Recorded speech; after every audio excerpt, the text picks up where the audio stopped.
তো দেখো বাবা মা যে গিয়েছিল আর ও দিদা দাদু যে গিয়েছিল তাদের ব্যাগ বস্কাগুলো শুধু দেখো, ওরে বাবা গো।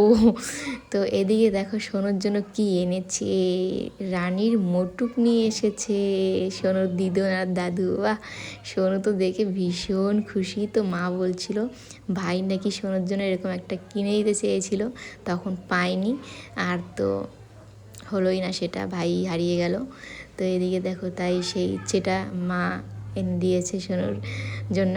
আর এদিকে দেখো এই যে কি লাইট রে ভাই মাথার মধ্যে, তো ও বলছে এটা সোনুর জন্য একটা আছে, তো সোনুর জন্য আছে, ওইটাই মা খুঁজছিল। আর এদিকে দেখো বোনকে বললাম তুই একটু পর কেমন লাগছে একটু দেখি, বেচারা লজ্জাই পেয়ে গেছে।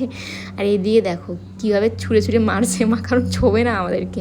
কী কী এনেছে ওগুলোই এখন বের করা হচ্ছে। তো ব্যাগটা যে ছুঁড়ে দিল ওটা হচ্ছে বোনের জন্য ছিল, আর কী কী এনেছে সেগুলো এখন দেখছিলাম। এখানে আছে ঠাকুরের জন্য শীতের জামা কাপড়, যেগুলো একটা একটা করে দেখলাম, বাদ বাকিগুলো অন্যদিন যখন বাড়িতে যাব তখন সব দেখবো আর তোমাদেরকেও দেখাবো। আমার হাতে বেশি টাইম ছিল না বলে একটু একটু করে দেখে বাড়িতে চলে আসতে হবে বলে আর কি এই তাড়াহুড়ো করে একটু ভিডিওটা করেছিলাম।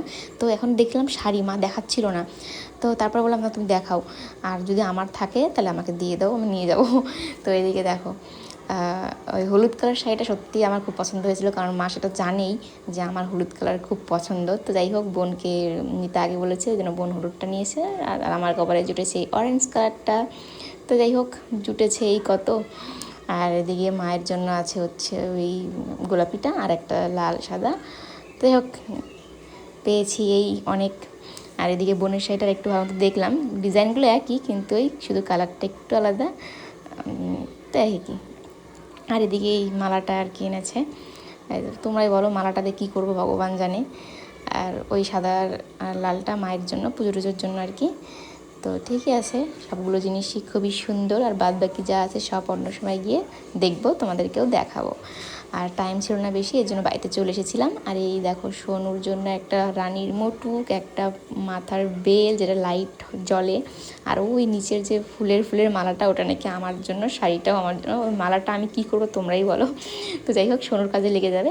তো এই ছিল আজকের এই ছোটো মিনি ব্লগ, তোমাদের ভালো লাগলে অবশ্যই একটা লাইক করো। দেখা হবে নতুন একটি ব্লগে, সবাই ভালো থেকো, সুস্থ থেকো, টাটা বাই, গুড নাইট।